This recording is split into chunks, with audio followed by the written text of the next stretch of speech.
Bonjour mes divines et mes divins, j'espère que vous avez bien dormi. On se retrouve pour le cas énergétique de bon matin. Pour la polarité masculine, pour le masculin, j'espère que ça va masculin, hein. Tu avances, tu réfléchis bien.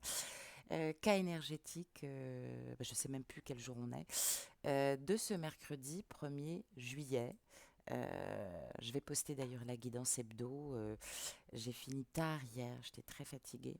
Je la posterai tout à l'heure, ne vous inquiétez pas. Alors masculin, on va tout de suite regarder ce que te réservent les énergies aujourd'hui. Deux cartes de l'oracle du chaman mystique à notre gauche pour toi ce matin. L'eau et à notre droite la carte du serpent. Oh, c'est marrant, j'en parlais hier à quelqu'un. Voilà, celui qui m'écoutait hier, je te fais un gros bisou. Voilà, on parlait du cobra royal, effectivement. Donc le serpent est présent ce matin. Alors, la carte de l'eau masculin, c'est le symbole des émotions et des sentiments, évidemment. Ça représente tout ce processus de transmutation dont on parle depuis plusieurs jours. Ben oui, parce que l'eau peut changer aussi de forme. Elle peut devenir de la glace, si tu vois ce que je veux dire, ou se transformer en gaz. L'eau symbolise la purification, la régénération, la naissance, le renouveau et je dirais l'assainissement. On ne peut pas faire plus précise. Alors ça évoque ce matin un changement évolutif de l'ancien moi au nouveau moi masculin. Bon, très bien. Ça nous parle aussi de tous les mythes, hein, tous ceux qu'on peut lire concernant l'eau, hein, aux quatre coins du monde. Ça peut nous parler symboliquement du grand déluge, hein, d'inondation et de nouvelle vie qui apparaît aussi après un déluge ou même un nouveau départ. C'est vrai que l'eau n'a pas de frontières, elle prend forme, se sépare, coule, revient. Elle peut être tributaire des lois du temps et de la vie. Elle est aussi soumise à des limitations masculines. Alors, quand cette carte se présente, on te dit que tu es invité à analyser tes émotions, de voir aussi qu'elles sont changeantes et peut-être de ne pas tirer trop de conclusions hâtives pour le moment. Si tu ressens de la joie, ressens-la pleinement. Si tu te sens triste, laisse la tristesse t'envahir. L'eau t'invite à voir le flux et le reflux des événements et à suivre cette vague, j'allais dire, d'occasion, surtout quand elle se présente, pour l'analyser. On te parle de flux naturel ici, hein, on te demande de l'observer et de le suivre, évidemment. Et puis, cette carte du serpent, le serpent, en termes d'énergie totem, le serpent, c'est la force de vie, hein, qui est reliée à la Pachamama, à la terre-mère. Le serpent, il s'enroule comme ça, et bien évidemment, on pense à la Kundalini. Je l'ai dit, la Kundalini est une force inspirante, pas qu'une force de désir sexuel. Alors c'est vrai que quand on ne la connaît pas, quand on ne se connaît pas, elle apporte d'abord cette passion qu'il faut épurer. Ça peut nous parler de passion et de guérison et de renouveau qui arrive. Ça offre aussi une connotation avec le fameux serpent du fruit de l'arbre de la connaissance dans le jardin d'Éden. Ça rappelle aussi masculin qu'il faut se débarrasser de son passé. Il faut se débarrasser aussi de sa vieille peau et il ne faut pas hésiter à muter ce matin masculin. Le serpent t'offre évidemment ou t'a offert le fruit défendu qu'il va falloir libérer aussi de ce sentiment de passion, hein, et de le mettre dans une force de co-création, de manifestation, de créativité, hein, même symbolique. Alors, on parle de la puissance du serpent de la Kundalini, hein, qui vibre dans tes chakras, qui te demande gentiment aussi d'accueillir son mystère. Alors masculin, il va falloir se débarrasser de cette vieille peau à laquelle tu t'es attaché. Peut-être que tu n'apprécies pas encore la délicatesse de cette nouvelle peau qui arrive. On te parle de faire de nouvelles expériences de vie. On te parle de passion, on te parle de sexualité, peut-être qui s'éveille. Ça peut être effrayant, Peut-être que quand tu prends un peu de recul, t'en as peut-être un peu honte hein, de cette sexualité et de ce désir. J'ai envie de dire, fais confiance à la sagesse du serpent parce qu'il est en train de te transformer. Je l'ai dit, ce masculin va avoir la possibilité de transmuter aussi hein, tout ce qui est polarisation physique. On nous parle d'énergie sensuelle ce matin, on nous parle de manifestation. À cet égard, peut-être que ta féminine éveille quelque chose ce matin en conscientisation, même si tu ne l'as pas eu récemment. On te demande de laisser gracieusement le passé en fait derrière toi masculin. Ben oui, pour que tout aille mieux et que tout se passe sans heurts. Alors c'est exactement ce qu'on attend de toi. Hein, que tu utilises tes énergies pas pour séduire les autres ou pour te laisser séduire. Ne te laisse pas séduire par tes propres idées. Hein, et conscience de ton pouvoir de transformation. Parce que ça peut nous parler aussi d'échange. Eh ben oui, tu es peut-être au pied du mur. Hein. Est-ce que tu donnes cette force dans cette nouvelle relation puisque de liaison, on passe presque symboliquement à un début. Ou est-ce que tu continues à avancer dans les rencontres sans rien attendre, sans t'engager. Il semblerait là qu'il faille prendre ton destin en main. Hein. On nous parle de dharma, on nous parle de pouvoir, on nous parle de commencement, de début, de prise d'initiative. On peut nous parler aussi de rendez-vous hein, qui peut être pris. Peut-être que tu réfléchis aussi à tout ça, et puis ça nous parle de force créative, forcément dans ton féminin adapté, autant le dire. On va regarder 4 cartes du grand carré de la méodèque. Où sont encore tes peurs? Qu'est-ce qui te limite dans les actions ou qu'est-ce que tu n'oses pas dire, peut-être par pudeur? En bref, quelles sont les influences extérieures? Et puis, on se penchera bien sûr sur tes dons d'évolution, d'ascension, de lumière, de structuration et surtout comment prendre à bras le corps cette évolution intérieure qui t'est demandée. 2 cartes pour commencer sur tes peurs, ce qui te retient, ce qui te limite extérieurement ou intérieurement, hein, autant le dire. Nous retrouvons ce matin la maison 6 et nous retrouvons le signe de la vertu archétypale en balance. Alors cette maison 6, elle va nous parler de travail. Ça peut être le travail en termes d'activité socio-professionnelle, comme ça peut nous parler aussi d'un travail plus personnel, utile, dans le sens général. Ça peut nous parler du quotidien, ça peut nous parler de ta santé, ça peut nous parler de bien-être aussi et de service à la personne ou de service tout court, hein, soit par rapport à des engagements, soit par rapport à l'humanité. Le signe de la vertu archétypale, là, de la balance, t'apporte un éclaircissement, j'allais dire, sur cet équilibre dans les relations. Peut-être que tu maintiens un équilibre coûte que coûte, peut-être bien que ça t'empêche d'évoluer, peut-être que tu essayes d'être bon finalement, hein. On parle d'évolution dans les relations, à travers ton ombre, peut-être à travers quelqu'un ou quelque chose. En tout cas, quelque chose t'apporte une certaine beauté ce matin. On te demande de l'observer, de la regarder. Alors, ça peut nous parler aussi, j'allais dire,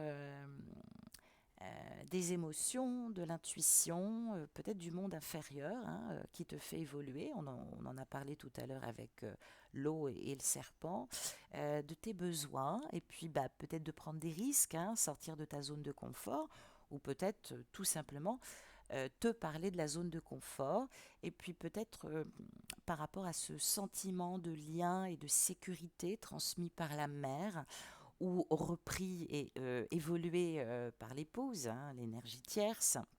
Ça peut nous parler aussi de ton rapport aux femmes ou de ta conception amoureuse. Et puis ça peut nous parler d'engagement, de détachement et de reattachement, si je puis dire. Alors on va te parler évidemment sur le sens général de ta nature, hein, qui est sociable, qui est chaleureuse, qui est séductrice, hein. C'est vrai que tu n'as pas de difficulté à t'inscrire et à trouver ta place dans la société. On parle d'équité, on parle d'importance de rechercher l'harmonie dans tout ce que tu fais et de ne pas chercher la guerre. D'ailleurs, à ce sujet, oui, tu es quand même un excellent diplomate, mais c'est ça le paradoxe. Peut-être que tu hésites encore euh, sur une conscience, sur un choix en âme et conscience, parce que évidemment tu recherches toujours le juste équilibre. Alors, on te dit passionné, on te dit indépendant. J'ai l'impression que tu aimes croquer la vie à pleines dents, ça c'est une chose, mais euh, on te parle de gain, on te parle de dépendance matérielle. Alors, on peut être dépendant, je l'ai dit, par rapport à un centre culturel, associatif, familial, de réseau, de milieu, de parti, de dogme, hein, peut-être d'église. Mais c'est vrai que ça peut nous parler aussi de travail d'équipe.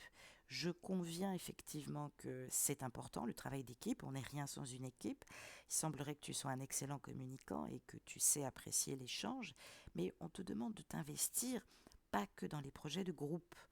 Alors, peut-être que l'argent aujourd'hui va venir, j'allais dire, pour s'investir dans l'art et l'esthétisme, puisque on te parle d'une influence par la beauté, puisque la balance est un signe vénusien.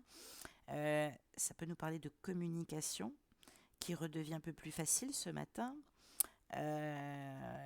Alors, il semblerait que voilà, tu sois très médiateur. Alors, ça peut nous parler d'échanges, ça peut nous parler de problématiques, peut-être au niveau des rencontres, au niveau de la communication. Peut-être que tu t'exprimes pas toujours très bien, tu as peut-être un problème de communication. Pourquoi ça fait si peur de parler? On peut nous parler de ton foyer, celui que tu occupes d'une certaine façon, qui n'est pas chaleureux, qui n'est pas accueillant, alors que c'est vrai, tu aimes recevoir, tu aimes organiser, peut-être échanger et refaire le monde autour d'une bonne table avec de la bonne chair et du bon vin. Euh, on te dit là que ton énergie tierce n'accepte pas toujours ce mode de vie de partage et d'épicurisme. Toi qui as plutôt, j'allais dire, une empreinte bohème et, en termes de conception et de vie. Alors, c'est peut-être un peu ta crainte. Peut-être que tu as tendance à te dire que tu tombes facilement amoureux, que tu t'attaches trop rapidement, que tu peux te détacher aussi rapidement que tu t'es attaché. Mais on parle quand même de quelqu'un qui est présent. Hein. Bah oui, on parle de ta féminine, hein, avec qui tu ne vis pas, qui a une vie soit très proche de la tienne, soit par le vécu. Alors, on te dit que dans l'absolu, tu as besoin d'une personne très riche intérieurement ou qui a une vie sociale très dense, surtout comme la tienne. Et ta crainte, c'est que elle n'apprécie pas ou elle n'accepte pas de te partager. Hein. Alors ça peut nous dire de te partager avec tes amis, avec tes projets, avec tes relations associatives, culturelles ou dogmatiques. Ça nous parle de maison. Et de temple intérieur, ça peut nous parler de quotidien très rythmé de rencontres socio-professionnelles, amicales, de projets. Euh, voilà, ta peur, c'est d'être enfermé dans une certaine routine. La routine, c'est un contexte qui a tendance à t'étouffer assez vite parce que tu es ultra indépendant et que tu apprécies le mouvement autour de toi. Alors, peut-être que tu as une idéologie comme ça, très associative, très je me donne corps et âme. Tu as une âme de missionnaire. Hein, donc voilà, il faudrait que ta féminine soit très proche de cela et il semblerait que peut-être que ça commence à t'étouffer, peut-être que justement, peut-être que ta féminine est comme ça. Et la grande question est la suivante, est-ce que tu es capable de la partager? C'est peut-être aussi ça la question. Hein, principalement. On va regarder les deux cartes qui vont t'aider aussi à te rassurer, à travailler ta lumière, à mieux structurer ce passage et cette ouverture d'esprit qu'on voudrait justement te faire travailler par le troisième corps, histoire de faire un pont et un passage par le quatrième corps, c'est-à-dire libérer la parole, prendre confiance en toi, et puis surtout ouvrir cet esprit par le troisième œil, lâcher ce dont tu n'as plus besoin et évidemment travailler cette ligne de cœur. De cap pour suivre, nous retrouvons un trigone en aspect astrologique et nous retrouvons le signe en termes de vertu archétypale du cancer.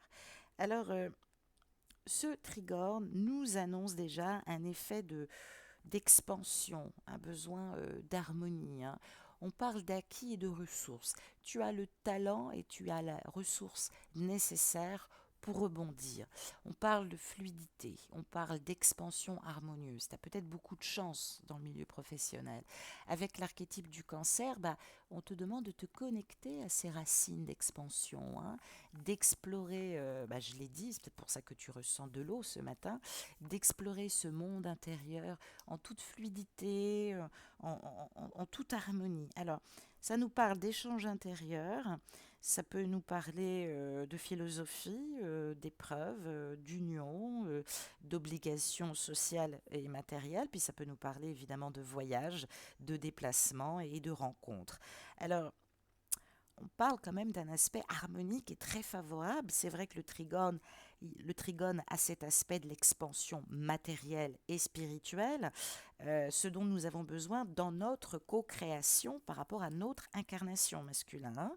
Alors, il est question d'intégration par rapport à cette existence que tu mènes, peut-être de conception qu'il va falloir ouvrir, plus dans le partage et l'harmonie. Peut-être que tu es un peu trop dans le partage et l'harmonie, et du coup, tu cohabites et tu ne fais pas exprès. Mais c'est vrai que ce trigone, il est intéressant dans un thème natal parce que il a deux sens, ce trigone. Avant 40 ans, on embrasse ce premier sens qui nous impacte sur notre besoin de satisfaction matérielle et d'accomplissement socio-professionnel, ce qui apporte peut-être plus ou moins de l'épicurisme, de l'abondance, de la fluidité dans la vie, peut-être des rencontres un peu plus faciles, une tendance à l'extraversion, à l'effervescence intellectuelle, au partage, à l'échange, à la compréhension spontanée, au flash et à l'esprit, et puis peut-être aussi au coup de génie, parce que on est très créatif avant 40 ans.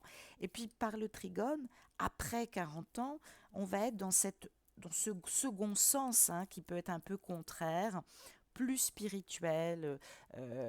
Alors, peut-être que tu n'as pas 40 ans, mais tu ressens cette spiritualité. Dis-toi que tu es peut-être une vieille âme.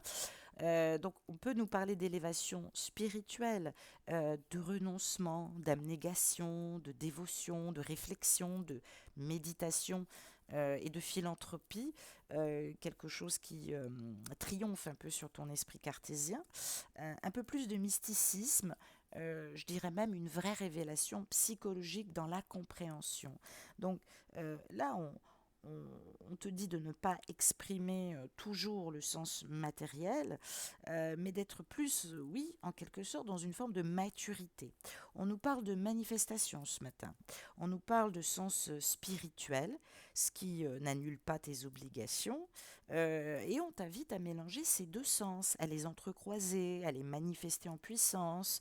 Euh, alors, tu as pu être beaucoup dans la structuration légale, sociale, et puis ce trigone te demande d'agir comme une aide pour toi-même, hein, une protection, une fertilité, enfin, d'utiliser ton esprit visionnaire.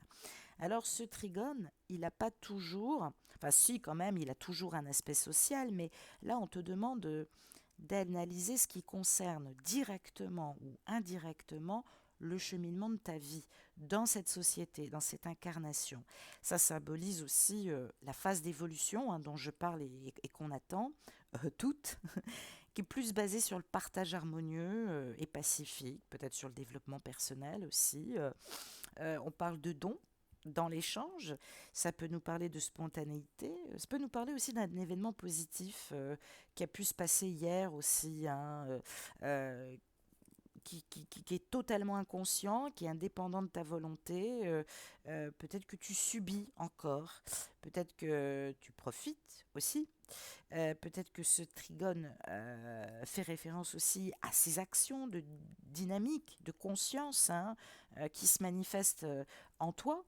On parle de vrai travail personnel, qui oblige de la persévérance, parce que tout ne tombera pas tout cuit dans ce parcours et ta féminine n'est pas acquise. Et c'est vrai que ce trigone, il incline à l'expression, au développement, aux décisions majeures, à la créativité, à la co-créativité qu'il va falloir réaliser. Alors, il va falloir distinguer la différence entre le cycle, dont je parle depuis un certain temps, puisque masculin, tu termines un cycle, alors ne te jette pas tête baissée dans un nouveau cycle de projet. Et puis ce trigone, il annonce de la croissance. Après un carré, j'allais dire, le carré, souvenez-vous, c'est tout ce qui est tendu, qui a pu travailler sur les rétrogradations finalement. On parle de revenir à ses premiers amours, à un premier choix du cœur, à une vocation, à de la validation, à de la confirmation en soi, et à intégrer les oppositions et les dualités en nous, peut-être nous préparer à ce carré de tension, peut-être maintenant le dépasser en concrétisant quelque chose. Euh, euh, donc oui, ce trigone, il vaut deux. Hein, il vaut au moins presque, j'allais dire, un carré et un sextile. Donc on te conseille de ne pas t'endormir, de travailler cette abondance. Tout n'est pas facile, tout n'est pas gratuit. De sortir de cette apathie, de cette torpeur, d'apprécier la douceur, certes, de la prospérité, ce que tu sens, mais surtout d'apprécier l'expansion, parce que dans tes péripéties un peu mouvementées, on te dit que les arbres ne tombent pas, ou ne montent pas jusqu'au ciel plutôt. Donc tu es encore en transit, tu es en pleine actualisation. Il y a 3 phases à intégrer, hein, par les 3 corps.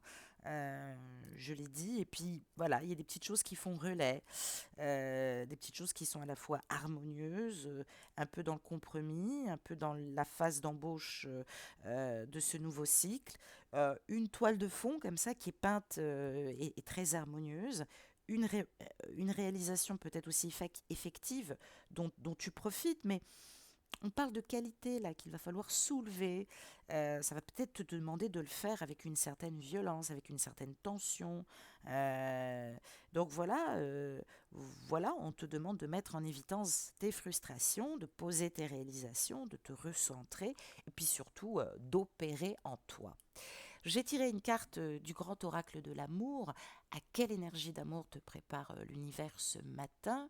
Qu'est-ce que tu dois travailler? Ou à quelle énergie d'amour peux-tu prétendre ce matin sur le plan amoureux masculin? Roulement de tambour, j'ai tiré la carte du feu vert. Ben ça y est, tu la donnes cette permission masculin. Ah, il était temps. Ce ciel bleu qui est magnifique, ces nuages enfin qui se dissipent et ce feu passe au vert. Il y a un signe positif là. Il y a quelque chose d'engageant. Est-ce que tu peux être contacté? Est-ce qu'on peut te parler? Est-ce que tu ne crains plus les représailles ou d'être haché menu? Est-ce que tu as repris de la confiance en toi? Il semblerait que tu avances. Il semblerait que tu prennes oui, des décisions, que tu assures ta marche, peut-être dans une entreprise, peut-être dans la volonté de réussir et de progresser dans ce parcours. Peut-être aussi, ce 37 nous donne le 1. Donc, dans un aspect général, on peut nous parler de ton féminin adapté, que tu retravailles et que tu assimiles, comme on peut nous parler de quelqu'un qui te donne des nouvelles aussi par télépathie, par la voie des airs, par la télécommunication. Ça peut nous parler de roue, de dharma, euh, de pouvoir aussi, hein, avoir conscience de son chi lumineux. Et puis ça nous parle d'un commencement, d'un début de quelque chose, d'une nouveauté, du premier pas de commencement de ce cycle énergétique actif et important. Peut-être que tu sens que ta féminine, ça y est, elle fait un pas vers toi justement pour amorcer ce changement, avoir conscience aussi que tu t'oublies parce que tu as pu être sous emprise par le passé, ça a pu laisser des séquelles, comme tu peux l'être encore dans une relation tierce. peut-être parce que tu as trahi, peut-être parce qu'il y a eu des trahisons. Tu es quelqu'un qui recherche l'harmonie, qui a besoin d'être seul, et je peux comprendre que être seul, pour toi, ça te permet de ne pas manifester l'échec, alors qu'on a tellement de tendresse pour toi. Tu es quelqu'un qui peut être fidèle malgré ce que tu as pu faire. Tu as pu aussi te trahir toi-même. On parle évidemment d'énergie qui revient ce matin. Et puis, ça nous parle aussi de sortie de crise, même si les choses sont encore fragiles, et de reprise de conscience, de confiance et de conscience masculin. Voilà, je te souhaite une excellente journée. Ça s'annonce plutôt pas mal pour toi. Et je t'embrasse et je te dis à tout à l'heure pour les énergies hebdo du couple sacré. Au revoir.